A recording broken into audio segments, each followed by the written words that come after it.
और शिव पुराण में स्पष्ट लिखा कि तुमने शिव का पूजन नहीं किया, इसलिए घर में तुम्हारे दरिद्रता है। जो शिव का पूजन करता है उसके घर में दरिद्रता कभी रह ही नहीं सकती महाराज, रह ही नहीं सकती।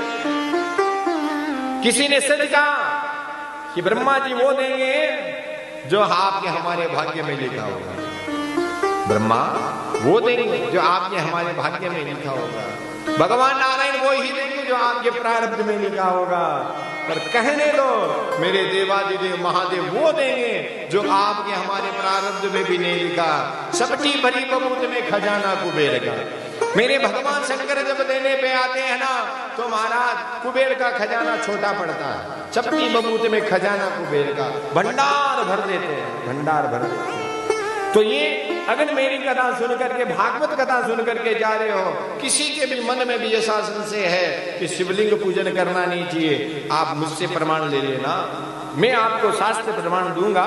आपको कोई मना करे मेरे पास में लेके आना, मेरे महादेव का पूजन ना करना ये आपका हमारा दुर्भाग्य होगा, और शिव का पूजन करना हमारा सौभाग्य होगा, सौभाग्य।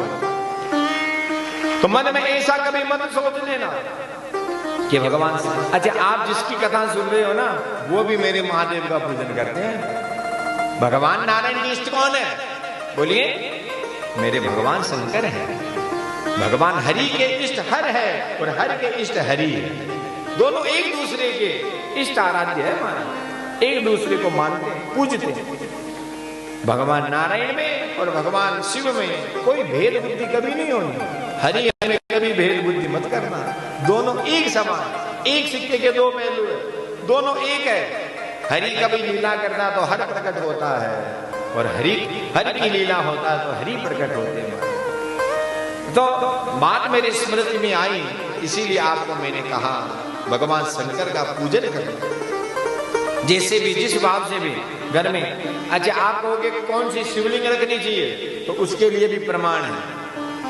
नर्मदेश्वर शिवलिंग आप रख सकते हैं घर में। नर्मदा की नदी का जो कंकर है, कंकर शंकर है, उसकी नदी में जो पत्थर निकलता है वो शिव स्वरूप है।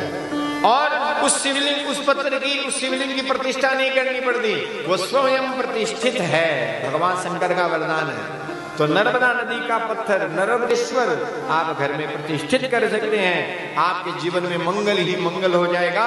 ये मैं व्यासपीठ से आप सबको कह रहा हूं, जीवन में निश्चित रूप से आपके मंगल हो जाएगा। भगवान शंकर ने हलाहल विष का पान किया महाराज।